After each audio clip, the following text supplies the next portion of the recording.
Hello everyone, this is Lakshmikanth and welcome back to my channel. இந்த உலகத்தில் லட்சக்கணக்கான ராஜாக்கள் வாழ்ந்துட்டு போயிருக்காங்க. ஆனால் ஹிஸ்ட்ரியில் எப்பயுமே ஒருத்தரை மட்டும் பார்க்கும்போது அவரோட நேம் கூட த கிரேட் அப்படின்னு ஆடும். எஸ், நீங்கள் கரெக்டாக தான் கெஸ் பண்ணுறீங்க. Alexander the great. 100 இயர்ஸ் வரைக்கும் வாழ்ந்த கிங்ஸாலே அச்சீவ் பண்ண முடியாதது. ஜஸ்ட் 32 இயர்ஸ் வரைக்கும் வாழ்ந்த அலெக்சாண்டர் என்ன பண்ணிட்டார்? Alexander why the great? Let's find. Keep வாட்சிங்.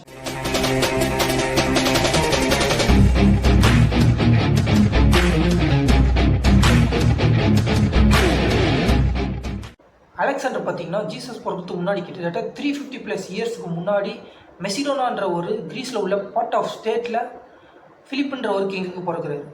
இவருக்கு சைல்டுஹுட் டேஸ்லேருந்தே ட்யூட்டேட்டர், அதாவது ஒரு குரு ஸ்தானத்துலேருந்து சொல்லிக் கொடுத்தது யாருன்னு பார்த்தீங்கன்னா அரிஸ்டாட்டில், எ கிரேட் ஃபிலாசபர். இவருக்கு என்ன தான் சப்ஜெக்ட் வைஸில் ஸோ மச் இன்ட்ரெஸ்ட் இருந்தாலுமே மிலிட்ரி வைஸில் லைக் போர் வியூகம்னா என்ன, ஒரு கண்ட்ரி மேலே எப்படி வார் ஸ்டார்ட் பண்ணுறது அப்படின்ற விஷயத்த எல்லாத்தையுமே அவரோட அப்பா ஃபிலிப் கிட்டேருந்து அவர் கற்றுக்கிட்டார். இப்படி அவரோட சைல்டுஹுட் டேஸ்லாம் போயிட்டு இருந்தப்போ ஒரு இன்சிடென்ட் நடக்குது. அது என்னென்னா, அவரோட அப்பா ஃபிலிப் தன்னோட கூட உள்ளவங்களாலேயே அசைசினேட் ஆகி இறந்து போகிறார். And then the man came to power was Alexander. Alexander பவருக்கு வரும்போது அவரோட ஏஜ் பார்த்தீங்கன்னா ஜஸ்ட் 20 தான். இதை பார்த்த நிறைய பிரின்ஸ்லி ஸ்டேட்ஸோட லார்ட்ஸ்லாம் அவ்வளோ பெரிய ஒரு கிங் ரூல் பண்ண இடத்துல ஜஸ்ட் ஒரு 20 இயர் ஓல்டு பாய் ரூல் பண்ணுறானே அப்படின்னு சொல்லி டிவைட் ஆக ஸ்டார்ட் பண்ணாங்க. அண்ட் அலெக்சாண்டர் இதை பார்த்து இதெல்லாம் ஒரு ரீசனான்னு சொல்லி தன்னோட ஓன் ஆர்மி அசம்பிள் பண்ணி எந்த பிரின்ஸ்லி ஸ்டேட்ஸ்லாம் டிவைட் ஆச்சோ அந்த பிரின்ஸ்லி ஸ்டேட்ஸை திருப்பி தன்னோட கண்ட்ரோல் கொண்டு வந்தார். அண்ட் மொத்த கிரீஸையும் தன்னோட கண்ட்ரோல் கொண்டு வரும்போது அவர்கிட்ட 70,000 ஆஃப் சோல்ஜர்ஸ் கீழே வந்தாங்க. அண்ட் இந்த 70,000 ஆஃப் சோல்ஜர்ஸில் இருந்து ஜஸ்ட் ஒரு half number of soldiers which is 35,000 of சோல்ஜர்ஸை தன்னோட அப்பாவோட ட்ரீமான பெர்ஷியாவை கேப்சர் பண்ண புறப்பட்டார். அந்த டைமில் பெர்ஷியாவை ரூல் பண்ணிட்டு இருந்தது கிங் டேரிஸ் என்றவர். அண்ட் இவரோட ஆர்மி பார்த்தீங்கன்னா அலெக்சாண்டர் ஆர்மியை விட டபுள் த டைம்ஸ் லார்ஜாக இருந்துச்சு. ஈவன் தோ அலெக்சாண்டர் தன்னோட ஓன் ஸ்ட்ராட்டஜி அண்ட் ஸ்டாட்டிக்ஸ் மூலியமாக வின் பண்ணுறாரு. அண்ட் தோக்க பயந்த டேரியஸ் தன்னோட சொந்த நாடான பெர்ஷியாவை விட்டே தப்பிச்சு ஓடிடுறாரு. அண்ட் அங்கேயே ஸ்டே பண்ணி அலெக்சாண்டர் சம் இயர்ஸ் ரூல் பண்ணுறாரு. அண்ட் இதுக்கப்புறம் தான் அவரோட பார்வை பார்த்திங்கன்னா ஈஜிப்ட் பக்கம் திரும்புது. அண்ட் ஈஜிப்டை கேப்சர் பண்ணுறதுக்காக தன்னோட சொந்த ஆர்மியை திருப்பியுமே அவர் அசம்பிள் பண்ணி கிளம்புறாரு. அண்ட் அங்கே போன அப்புறம் தான் அவருக்கு ஒரு சர்ப்ரைஸான விஷயமே நடக்குது. என்னென்னு பார்த்தீங்கன்னா, ஈஜிப்டில் இருக்கிற கிங்ஸ் அண்ட் சிட்டிசன்ஸ் எல்லாருமே அலெக்சாண்டர் வெல்கம் பண்ணுறாங்க. அவருக்கு ஒரே குழப்பம், that I am here to capture you but you are welcoming me அப்படின்ட்டு ஒரு குழப்பம். இதுக்கு பார்த்தீங்கன்னா ஈஜிப்டில் இருக்கிறவங்க என்ன சொல்கிறாங்கன்னா, நாங்கள் இவ்வளோ ஸோ இயர்ஸ் வந்து பெர்ஷியாவுக்கு கீழே ஸ்லேவ்ஸாக இருந்தோம், ஆனால் நீங்கள் வந்து டேரியஸை தோக்கடிச்சு எங்களுக்கு ஃப்ரீடம் வாங்கி கொடுத்துருக்கீங்க அவங்ககிட்ட இருந்து அப்படின்னு சொல்லி அலெக்சாண்டரே தன்னோட கிங்காக அவங்க வந்து அக்செப்ட் பண்ணுறாங்க. அண்ட் அங்கே இருக்கிற எல்லோருமே வந்து அலெக்சாண்டருக்கு ஸோ லவ் அண்ட் ரெஸ்பெக்ட் கொடுக்கறத பார்த்து அலெக்சாண்டர் வந்து அங்கே உள்ள ஒரு ஸ்டேட்டை சூஸ் பண்ணி அதுக்கு வந்து அலெக்சாண்ட்ரியா அப்படின்ட்டு நேம் வைக்கிறார். அண்ட் வச்சது மட்டும் இல்லாமல் அதை மேசிவாக பில்ட் பண்ணி திருப்பியுமே ஈஜிப்ட் மக்களுக்கே கொடுக்குறாரு. அண்டு சர்ப்ரைசிங் திங் என்னன்னு தெரியுமா, அலெக்சாண்ட்ரியான்ற ஸ்டேட் வந்து இன்னுமே டில் நவ் ஈஜிப்டில் இருக்குது. அண்ட் இதுக்கப்புறம் தான் மெயின் ஸ்டோரியே ஸ்டார்ட் ஆகுது.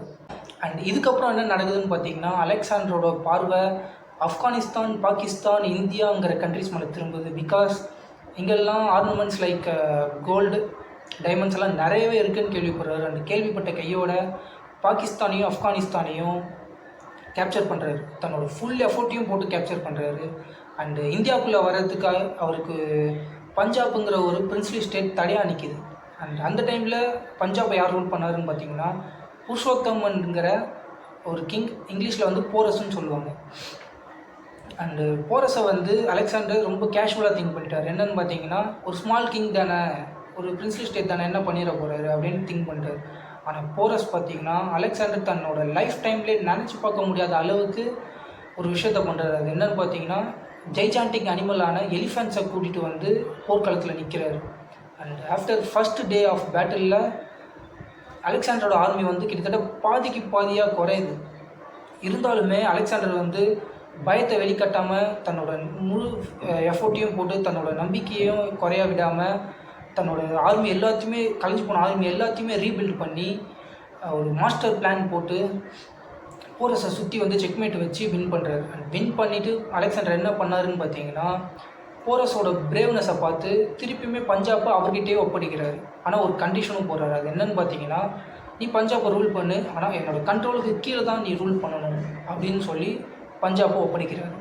அண்ட் இதுக்கப்புறம் என்ன நடந்துச்சுன்னு பார்த்தீங்கன்னா, அலெக்சாண்டர் ஆர்மி வந்து ஒரு பேட் கண்டிஷனாக இருக்கிறத பார்த்து அலெக்சாண்டர் வந்து திருப்பியுமே க்ரீக்குக்கு போயிட்டு தன்னோட ஆர்மியை திருப்பியுமே ரீபில்ட் பண்ணி ஸ்ட்ராங்கான ஆர்மியாக பில்ட் பண்ணி அதை திருப்பி இந்தியாவுக்கு கொண்டு வந்து இந்தியா ஃபுல்லாத்தையுமே கேப்சர் பண்ணணுன்ட்டு ஒரு ஐடியாவோட க்ரீக்குக்கு போகிறாரு. அண்ட் அங்கே போன உடனே அலெக்சாண்டருக்கு பார்த்தீங்கன்னா ஒரு ஃபீவர் வருது. அந்த ஃபீவர் என்ன ஃபீவர்னே கண்டுபிடிக்க முடியாத அளவுக்கு ஒரு ஹெவி ஃபீவராக அது மாறுது. அண்டு அப்படி மாறின உடனே அலெக்சாண்டருக்கு தான் சாக போகிறோன்ட்டு ஒரு ஃபீலும் வருது. அந்த ஃபீல் வந்தோடனே ஒரு 3 விஷ் சொல்கிறாரு. அது என்னன்னு பார்த்தீங்கன்னா, ஃபஸ்ட்டு விஷ், என்னை காஃபினில் வைக்கும் போது என் கூட ஒரு டாக்டரும் இருக்கணும் அப்படின்னு சொல்கிறாரு. அண்ட் செகண்ட் விஷ், என்னை காஃபினில் வச்சு எடுத்துகிட்டு போகும்போது நான் சம்பாரித்த எல்லாத்தையுமே அதில் அலங்கரிக்கணும் அப்படின்னு சொல்கிறாரு. அண்டு தேர்ட் விஷ் என்னென்னு பார்த்தீங்கன்னா, என்னை காஃபினில் வச்சு புதைக்கும் போது என்னோடய 2 கையுமே வெளியே தெரிகிற மாதிரி, அவுட் சைடில் இருக்கிற மாதிரி பண்ணுங்கள் அப்படின்னு சொல்லிடுறாரு. அண்டு சுற்றி இருந்த எல்லாருமே கேட்குறாங்க, ஏன் இவ்வளோ ஒரு ஸ்ட்ரேஞ்சான வியர்டான திங்கை சொல்கிறீங்க அப்படின்ட்டு. கேட்டதுக்கு அவர் ஒரு எக்ஸ்ப்ளனேஷன் கொடுக்குறாரு. என்னென்னு பார்த்தீங்கன்னா, ஃபஸ்ட்டு திங்க், ஒய் டாக்டர், இந்த உலகத்தில் நீங்கள் எவ்வளோ பெரிய கிங்காக இருந்தாலும் சரி, இல்லை இந்த உலகத்தில் எவ்வளோ உங்களால் செலவு பண்ண முடியும் அப்படின்னு இருந்தாலுமே சரி, மரணத்தை எந்த டாக்டராலையும் வெல்ல முடியாது. ஸோ வாழ்க்கையை பார்த்து வாழுங்க அப்படின்னு சொல்கிறாரு. And second thing, why decorate with ஆர்னமெண்ட்ஸ்ன்னு கேட்டதுக்கு அவர் வந்து இந்த உலகத்தில் நான் எவ்வளோ riches like diamond, gold, silver, bronze எவ்வளவோ சம்பாதிச்சிட்டேன்.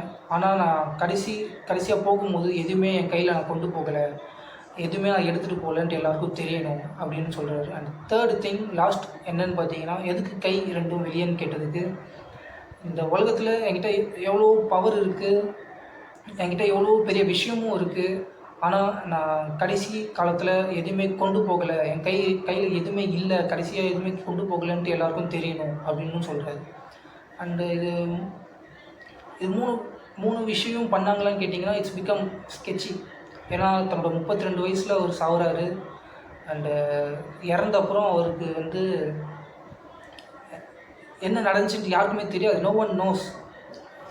அண்டு 3 விஷயம் சொன்னார் பார்த்தீங்களா, அந்த 3 விஷயத்து கூட 4வது விஷயமும் ஆட் பண்ணலாம். என்னென்னு பார்த்தீங்கன்னா, அவ்வளோ பெரிய கிங்கு, ஆனால் அவரோட பாடி வந்து இப்போ வரைக்குமே டில் நவ் எங்கே இருக்குன்ட்டு யாருக்குமே தெரியாது.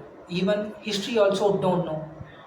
எஸ், இந்த சில ரீசன்ஸ்னால அவர் அச்சீவ் பண்ணிவிட்டு ஒரு செல்ஃப் ரியலைசேஷன், அப்புறம் அவர் அச்சீவ் பண்ண இடம், இதெல்லாம் 2300+ இயர்ஸுக்கு முன்னாடியே அவர் பண்ணியிருக்காருங்கிற ரீசன்ஸ்னால தான் அலெக்சாண்டர் இஸ் த கிரேட்னு சொல்கிறோம். If you like this video, hit that like and subscribe for more upcoming videos and drop your thoughts in the comments below. Until then, see you in next video. Bye bye. ஃபிலாசபியா வார்த்தையால் காட்டுவதை விட வாழ்ந்து காட்டுவதே சிறப்பு.